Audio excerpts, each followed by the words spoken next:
This last summer, I did a stand-up special called Relatable. It's streaming right now on Netflix, and thank you. So I'm really proud of it, and it could get an Emmy nomination, but in order for that to happen, you kind of want to talk to the people, the Television Academy voters. They like to see you talk and stuff, and they're the most wonderful people, the Academy voters. I just have to say, that's just an aside. But seriously, if you meet an Academy voter, get to know them. They're just, and mention my name and my special. Anyway, so I asked my friend Jimmy Kimmel, who I love so very, very much, to interview me in front of them, and I'll show you, this is a little bit of the conversation that we had. So this is a for-your consideration panel. What would you like these people to consider? Just consider yourselves lucky. It was, and I know this is dumb, but it was fun to see you say on stage. Did you ever think about calling the special? No, I did not. Did you consider titles other than Relatable? Relatable. But I should have said.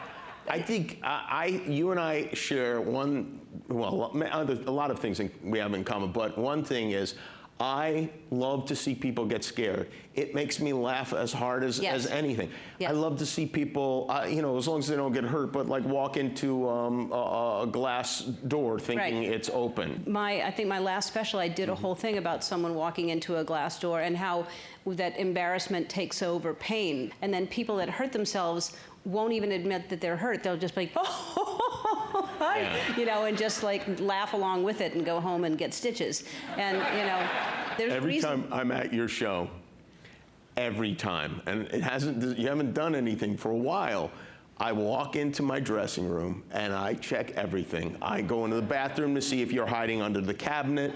I look everywhere to see if you might leap out at me in some way. And once I'm like an FBI agent, I sweep the room. No, we don't do it when you're expecting it. We wait until you're not expecting it. That's good, because I'm always expecting it. Yeah, well, there'll be a time. Oh, what a great time this would have been to do it. There were far fewer women in stand-up comedy when you started. Do you think that made it more difficult or easier to distinguish yourself? I think you have to distinguish yourself no matter how many people are in the field. You have to, you know, you have to be unique and you have to be yourself. And I just never wanted to separate, you know, like, and just talk about a certain gender. I wanted to talk about what it was like to be a person. And you know, you still have to like work really hard to win men over when you're a female comedian, because you're just not, it's just a male-dominated business. It's a male, even just being on stage is a very aggressive thing. So men have to like you and not be threatened by you and enjoy you and relate to the same things that the women are relating to. So that's why I always tried to make it just a people thing. And in a way, would you agree that, like, if voters, Academy voters, like we have in this room, were to vote for a man in this category, it would be a step backwards? It really would. It would. And I'm glad you brought that up. You were really, you still are, well, obviously one of the great comedians. I remember seeing you and thinking like, oh, she's fantastic. She is great. When did you feel like you got good at it? How long did it take you to get there? God, the third time, I guess. I felt, I mean, the first two were good.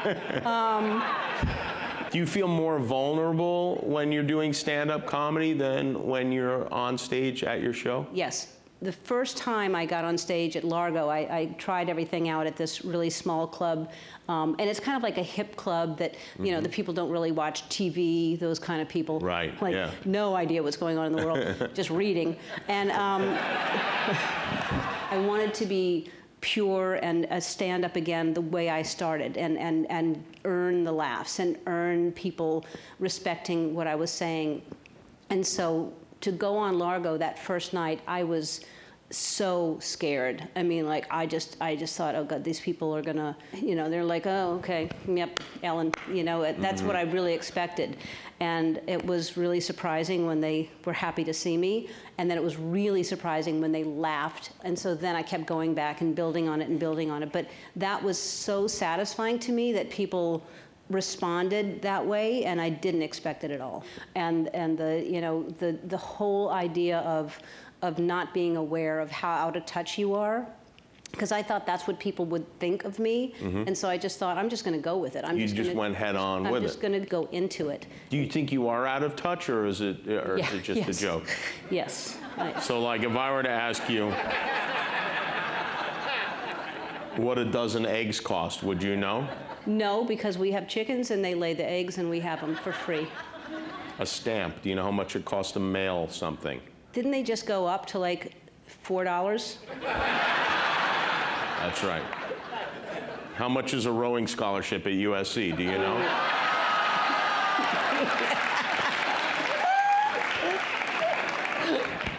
Do you know your Netflix password? I do not. You do not? No. That's when you know you've made it, when you got somebody to go through that whole thing. Yeah. Do you know yours? Yeah, of course I do. Really? Yeah. Why do you have to have a password? Don't you For just turn it Netflix? on? Yeah, don't you What do just... you think, God gives it to us? Yeah, I do. Ellen DeGeneres, everybody. Jimmy Kimmel, everybody. I love you, Jimmy, so much. Thank you so much. And thank you to the Television Academy voters. We'll be right back. Hi, I'm Andy. Ellen asked me to remind you to subscribe to her channel so you can see more awesome videos, like videos of me getting scared or saying embarrassing things, like ball peen hammer, and also some videos of Ellen and other celebrities, if you're into that sort of thing. Oh! God!